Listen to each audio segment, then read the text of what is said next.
let's start with the extensions.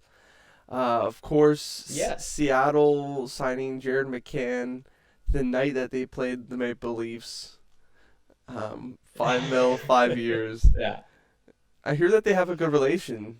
Dubas and who's the general manager? It starts with an M. His last name is. Of Seattle? Yeah. Ron Francis. Okay. Why did I say M? Why did I say M? Well, Yeah, dude. the wasn't it the former or is the president, the former Washington Capitals or for some reason I have Who? that. George McPhee? Yeah, I swear he was. I think isn't he still with Vegas? I'm confused. He was their first GM. I can't see why they would have gotten rid of him now because You're right. Vegas hasn't been bad. So I'm just taking an L here. But Oh no, their GM is Kelly McCrimmon in Vegas. So where is did he like a promotion or something within the organization? I'm just very confused now. Yeah, he's the president of hockey operations. In So Vegas. he got a promotion basically. Yeah. Yes. Okay. Okay. Surprising that man played some games. Um, are you surprised with the deal? Think it's a good deal for Jerry McCann? I think it's perfect. I mean, I believe he's still the leading point scorer on Seattle. Um, I could be wrong about that. Gonna But yeah, shake that. having a great season on an expansion team that hasn't been very good. He's the only shining points of this season. 21 goals in 51 games. Sure, he only had, but you know what? It's good. Like this is actually one of the first seasons that he's actually been more of a goal scorer than a playmaker. So it's good to see him have that touch. And yeah, like you said, the fact that they gave him that extension on Tuesday while they were in Toronto, I thought was hilarious. Everyone knew it was hilarious. They did it on purpose, Yeah. clearly. Yeah. Um, and yeah, he even said now how like his buddies will still like joke around with him about how like he was the Leaf for like 36 hours or whatever it was, and yeah, it's all good. It's good fun. It is good fun. He's in a three-way tie with Jordan Eberle and Yenny Gord. Okay, yeah, So but that's does probably the first he? line. Yeah, but he is leading the team in goals, right? Yes, that's correct. Yeah, so there you go. Yeah, that makes sense. Yeah, 5 by 5. I think that's perfectly valued for a player like him. It's not too much. It's not too little either. So he's still getting paid. And yeah, I mean, it takes him till he's 30 years old, so he can still be a free agent and probably get another big payday there if these next 5 years go really well for him. It's definitely a contract that's like, especially a team like Seattle. They're not 100%. They don't have lines. They don't really know what they're working with just yet. They have Hmm. prospects in the bargain in their bin, and they have yet to see what they can do. Of course, this year they can draft another center. I feel like this is a situation similar to Los Angeles. Um, Jared McCann could eventually be a third liner for them if they needed it. I mean, I don't think you'd want to put him as a third liner, but he at 5 mil, it's pretty expensive, but he could play that role pretty well. Yeah. But so that's one, and Oh yeah. I mean, I'd even say he's better as a winger, to be honest. I think that's his natural place. well, there you go. Very versatile. At least on yeah, on Seattle too. I see him playing more wing than I do center, which I mean, yeah, at 5 mil, he's just great for the top six. He's just well valued. And like looking at the other values on the team, like Everly at 5.5 for 2 more years after this one. Jaden Schwartz also at 5.5 for 4 more years. Well, Yanni Gord at 5.1 for 3 more years, and then that's where McCann will slot in at 5, and then you got Wenberg at 4.5, Donskoy at 3.9. So yeah, you kind of see how like they're not overpaying anyone, and again, it makes sense. They're a new organization. They're just taking things 1 year at a time, and they didn't take the Vegas either where Vegas they were. approach. They didn't take the Vegas approach. Yeah, exactly. Yeah, exactly what I was gonna say. They weren't just good right from the get go. They're doing it the old fashioned. expansion way, which is you're kind of crap for a few years and then you build yourself through draft picks and trades, smart trades, asset management. Yeah. And yeah, just don't shoot yourselves in the foot. That's all it is. I mean, they got the goaltending with Grubauer, at 5.9 for whatever, 6 more years or 5 more years, whatever it is. He's not looking too good. No, but again, I mean, I Oh, he has one of the lowest goal supports in the league. So games where he's playing, his yeah. team doesn't score. So, that's obviously a problem. And I think that says more about just the team than him. Like it's going to be tough for a few years for Seattle, but once they get things going and they start meshing and leaders start emerging, you'll see a difference and they'll become something in a few years. Give them 3 4 years, give or take. That's what I'm saying. You heard it here from Steven. There you go. Next up, Rasmus Ristolainen, and this one is quite the interesting one. 5 years, $5.1 million in Philadelphia. Mm-hmm. He he's Uh, having one of his better years in terms of plus minuses with a minus 11. Um, of course, they were hoping for a change of scenery for him and hoping that that would revitalize his career. And through the injuries that Philly has had, and I guess it's just maybe other factors that we don't know, but it's just not turning out so far for him and Philly. But they see something in him. What do you think they see in Rasmus Ristolainen, Steven? As a naysayer, I know you're a naysayer, so what do you see? well, I don't know what they see in it because I see nothing in him, honestly. No.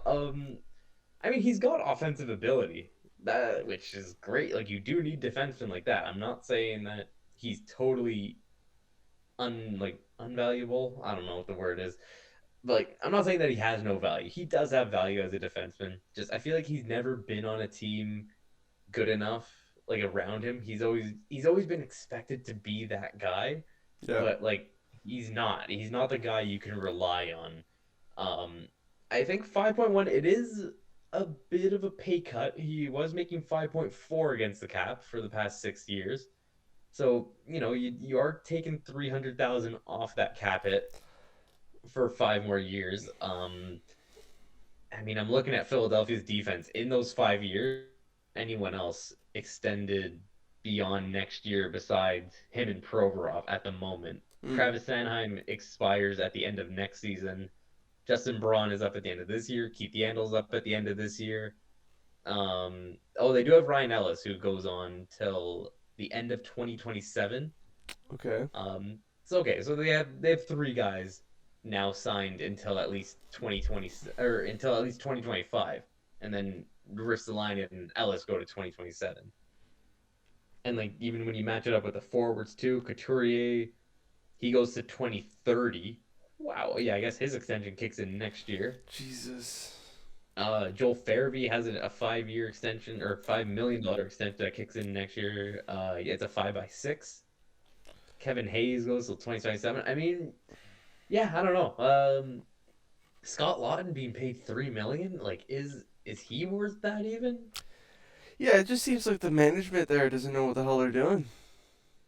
No, well, they've changed over so many times in like the past decade. Like I feel like that there hasn't really been one consistent management group that's been there just to like kind of be like, okay, let's deconstruct everything, start from the ground up, and go from there. Kind of what Shanahan did when he took over the Leafs, or kind of what any president or GM does when they come into an organization for the first time that's kind of been struggling for a while. They analyze everything, break it down, keep the things you want to keep, and oops, just my mic there, my It's bad. okay. Um, and yeah, just kind of go from there and like draft guys and don't rush anyone into the NHL. Let them take their time Yep. and with the proper coaching, the proper development, like that's when you'll start succeeding. So maybe Philadelphia kind of needs that. Maybe they need a reset. But I'm also pretty sure that Chuck Fletcher was just hired like this past summer or the summer before. Like he's pretty new there in Philadelphia. He is new, and Uh, they also got a new coach as well this year. He replaced. Okay, sorry, I lied. He's been with the Flyers since 2018. Oh, okay. There you go. So maybe, yeah, maybe it's time for them. It'll be 3 years at the end of this one. More actually, it'll be 4 years at the end of this one. So yeah, maybe it's time to move on from him, Philly. Uh, I mean, I think the fans will agree with me on that one. I know the fans are not a big fan of Chuck Fletcher. I mean, again, you look at what he did in Minnesota. He gave Parise and Suter those contracts. I don't think those need to be mentioned anymore. He's Trying to lost. see what else. Who else he's given big contracts to that has kind of been like, did they deserve it? I mean, everything else looks okay. I'm not gonna lie. Just there's been those few blemishes that you can maybe question and be like, huh, yeah, I don't know about that one, but He's amongst one of the worst defensemen in this team, and like oh yeah. I'm looking at some stats here. I was gonna say, I see, yeah, you brought up the analytics charts there. Yeah, Yes, analytics and him do not go hand in hand. we'll show that to the guys here. But then, I mean, analytics, they're not the be all end all. And I think No, that's one thing that, like, nowadays, like, you hear so much about analytics, and I'm all for it too. I think it's great to look at, but, again, it's not the be all end all. There's some guys that are really good and like their analytics say that they're bad, but they're actually like you just watch them play. It's like, well, they do all the right things, and like they're not the guys that need to be analytically correct. And that's the thing. There's so many guys on a team. Some guys are gonna fill in both. Like let's say it's a Venn diagram where you got analytics and just like the way your play style and just how you play and what you bring to the team, like the tangibles. That's what I'm looking for. hmm Obviously, there will be some players that fall in the middle that fill out both, and these are like the elite superstars that just like they got everything going for them. Then you got then the rest of the league is kind of divided into the intangibles and the analytics, and that's where you kind of got to look and pick and choose to see who's actually good. yeah. I. It's the eye test, right? It's the eye test plus the analytics. The middle ground is pretty much where it belongs. But I feel like is this is this just a courteous thing? Are they doing this just to be nice to him? Do they know his value? I don't know. Like, is this guy worth a first round pick? They traded a first round pick Thing, for man. him. I mean, yeah, they did. That's right. I forgot about that trade. Oh my God. To like, yeah, what was the full trade history? Yeah, it was the first last year, which Buffalo used, and a second round pick next year, along with Robert Hagg as well, who was a young, young. So I think a depth defenseman. He's like a third pairing guy, you could say. Like, if you look at Shane Gossesbear, who in his rookie season he got like 71 points, I think. Yeah, he had a 65, crazy one. I know that. Like 65 yeah, points. he came onto the scene, and yeah, he just kind of blew up. I don't know if that's his rookie year. No way. 46 points. No, that his rookie year was 46 points though, Yeah. which for a defenseman, 46 points in 64 games, that's decent. This year he's got 36 points and a plus minus of -4 in Arizona. That Yeah, that's better than Ristolainen 100% better than Ristolainen. on the Flyers too. Like yeah, Yeah. that guy's on Arizona with those numbers. They literally got nothing in return for Shane Gossesbear. They had to trade away a Yeah. second and a seventh and Shane hmm Gossesbear Yeah, he was literally just a cap dumb. captain. They were just gonna take him. We don't want him. We don't want anything in return for him. That's how desperately they wanted to get rid of that guy. But I also know like things with him in Philadelphia, especially last year, like it was not good. Like I'm pretty sure they were sitting him. Like Yep. he wasn't even playing games. So Does it go to show that he's rotten though? Like, sorry, not him, but Philly. oh, Philly's that's the thing. rotten. I mean, there's that thing about like everyone knows it about Flyers fans or just about Philadelphia sports fans in general. They're not nice people. Like they'll turn on you in a heartbeat. Like I mean, you can kind of It's say not same really thing the with Carter Hart. people though. It's not the people that's the issue. It's the management that seems to be the issue here. Well, yeah, obviously it is the team. Sorry, I just had to say something about Flyers You had to fans. sneak that in there. Yeah. It's like Mark Bergevin, like the way he was managing the players as well. It seemed as though he was cherry picking the ones he wanted to succeed and whatnot. And like PK Subban, for example, it didn't work out in our style of play. Then ditch him out, throw him out to the wolves. Yeah. You know, Yeah, well, I mean, I think there was more than just his style of play in Montreal. I think it was some things going on in the locker room there between him and Pat Giretti, from what yeah, I heard. yeah. That's. I mean, he's not wrong. I don't think Pacioretty should have been the captain from the get go. Hmm. It should have been Gallagher way before Pacioretty. And maybe maybe we should get PK on the show. You know, maybe he was like, no, I don't want to have Pacioretty as my captain. I would rather have Gallagher as my captain. And Maybe. I mean that's the thing. All I remember hearing was that Price was the guy who was like the glue in that locker room. He kind of kept everyone together. And then the year that he got injured and yes. missed a lot of time, that Oh, kind of went. And obviously you saw that off season. There was that day where like the crazy half an hour in hockey where Hall was traded for Larson, Weber was traded for Subban, and then Steven Stamkos ended all the rumors and just re-signed in Tampa. yeah. That's still to me one of the like I think to everyone there's one of the craziest half an hours in hockey, and it was just like I guess it was a couple days before free agency started, so like no one really saw that all happening that day, and It was it just all happened crazy. at It once. was all Yeah, crazy. I was wearing my Taylor Hall T-shirt that day, and he got traded. I'm just like, well, this is worthless now. I was at my graduation. No way. Yeah, man. I was at my Oh, graduation, and I'm like, wow. wow. Wow, that's Everyone was crazy. talking about it.